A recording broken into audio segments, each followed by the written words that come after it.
کیونکہ جو ججز نے سوال پوچھا تھا قاضی فیض صاحب سے وہ انہوں نے جواب نہیں دیا، الٹا جو ہے انہیں پھینک دیا ہے کہ آپ جناب چلے جائیں شہباز شریف صاحب کے پاس، آپ کا مقدمہ وہاں پھینک دیا گیا ہے، وہ آپ کا فیصلہ کریں گے آپ کی قسمت کا۔ اب ناظرین اس سے علاوہ جو ایک اور خبر ہے وہ یہ ہے کہ پاکستان تحریک انصاف نے آخرکار جو 41 اراکین ہیں پاکستان تحریک انصاف کے، انہوں نے جو الیکشن ٹریبونل ہے لاہور ہائی کورٹ کا، جس کی سربراہ جسٹس سلطان تنویر احمد ہے، ان کے سامنے 41 کے قریب اراکین نے اپنا جو مقدمہ ہے، یعنی وہ جو فارم 47 والا معاملہ تھا، اسے باقاعدہ طور پر دائر کر دیا گیا ہے، اور بھی مقدمے پاکستان تحریک انصاف کا کہنا ہے کہ وہ دائر کیے جائیں گے، لیکن ابھی تک 41 اراکین نے دائر کیا ہے۔ ان اراکین میں خواجہ آصف صاحب کے خلاف بھی دائر ہو گیا مقدمہ، شہباز شریف صاحب، حمزہ شہباز شریف، علیم خان، نواز شریف صاحب اور بہت سے ایسے افراد ہیں جن کے خلاف جو مقدمہ دائر ہوا ہے 47 کے تحت۔ اب ناظرین پہلے تو بات یہ ہے کہ جو ایک ہی ٹریبونل ہے، اب اس میں انصاف ہونے کی امید تو ہے نہیں، لیکن پھر بھی پاکستان تحریک انصاف نے اپنا جو قانونی رستہ ہے اس کو اختیار کیا ہے۔ لیکن دوسری طرف پاکستان تحریک انصاف جو ہے اس کے اندر جو اختلافات ہیں، اور خاص طور پر جو پاکستان تحریک انصاف کے وکلا ہیں ان کے درمیان جو اختلافات ہیں وہ کھل کر سامنے آ رہے ہیں، اور وہ کھل کر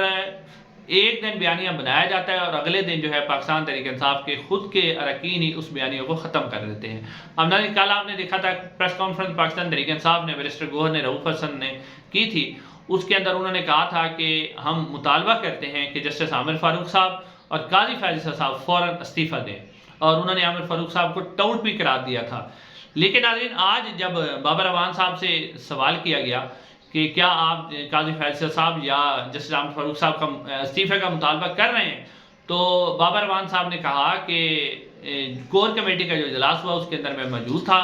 اس اجلاس کے اندر اس قسم کی کوئی بات نہیں کی گئی۔ جی ہاں ناظرین، بابر اعوان صاحب کہتے ہیں کہ کوئی بھی بات نہیں کی گئی۔ اب پاکستان تحریک انصاف کے جو وکلا ہیں وہ اپنا اب کل جو بیانیہ دیا گیا اس میں پاکستان تحریک انصاف کا ورکر خوش ہوا، لیکن آج بابر اعوان صاحب نے دیکھو کیسے دوگلی بات کر دی کہ ہم نے تو استعفے کا مطالبہ ہی نہیں کیا۔ پھر حامد خان صاحب جو ہیں جن کو سینیٹر بھی اب باقاعدہ طور پر منتخب کروا لیا گیا بلا مقابلہ، اب وہ بھی ایک ٹی وی پروگرام کے اندر جب ان سے کہا گیا کہ آپ جو ہے وکلا کی طرف سے کوئی کسی قسم کی تحریک نہیں چلا رہے، تو وہ کہتے ہیں یہ وکلا کی ذمہ داری نہیں ہے بلکہ بار کی ذمہ داری ہے، وہ اس تحریک کو چلائیں۔ تو یعنی یہ ساری باتیں یہ بتا رہی ہیں کہ پاکستان تحریک انصاف، کیونکہ عمران خان صاحب اس وقت جیل کے اندر ہیں اور سیاسی لیڈرشپ باقاعدہ طور پر سامنے آ نہیں رہی، وکلا سامنے آ رہے ہیں۔ اب ملاقات کے حوالے سے بھی جو عمران خان صاحب سے ملاقات ہوئی ہے، سپرنٹینڈنٹ اڈیالہ جیل جو ہے ان کی اور عمران خان کی مشاورت سے عمیر نیازی اور شیر افضل مروت 2 بندوں کو اجازت ملی ہے کہ وہ جن افراد کو چاہیں گے ان کا نام دیں گے، اور وہ جو ہے اس وقت جائیں گے عمران خان صاحب سے ملاقات کریں گے۔ ایک تو بات ہے کہ عمران خان صاحب کا اس وقت شیر افضل مروت اور عمیر نیازی کے پاس شاید مکمل ٹرسٹ ہے، اور بیرسٹر گوہر بھی، تو ان کو کہا گیا۔ لیکن سوال یہ ہے کہ یہ جو وکلا ہیں یہ پارٹی کو لیڈ تو کر رہے ہیں لیکن سیاسی لیڈرشپ کو وہ ملاقات نہیں کر رہے۔ اب وکلا کیا کریں گے کہ اپنے ہی لوگوں کو بار بار کہتے رہیں گے کہ ملاقات کر لیں یا فیملی ممبر ملاقات کر لیں۔